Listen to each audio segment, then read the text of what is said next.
Bismillahirrahmanirrahim. Una po, ako po ay nagpapasalamat sa FAMAS. Maraming salamat po sa binigay niyong pagkilala sa akin. Alhamdulillah. Pero una po sa lahat, gusto kong magpasalamat sa mga nag-umpisa ng image na bad boy. Siyempre, una po dyan, si Jose Padilla Jr., Joseph Estrada, Luke Salvador Jr., Ace Berhel.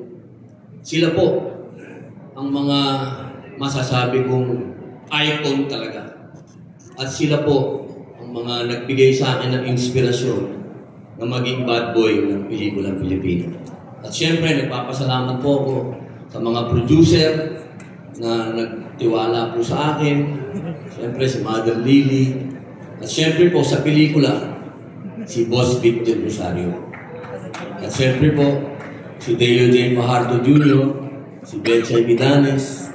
At siyempre po, ang ABS-CBN, Ma'am Charo, sa GMA, sa lahat po ng pinagtrabaho ko, sama-sama na po yan, Channel 5, Net 25, lahat po, maraming salamat po sa inyo dahil hanggang sa ngayon, kahit saan man po ako naroon, ang boses ni Bad Boy, kailanman hindi po mapapatahimik para sa bayan. Maraming salamat po.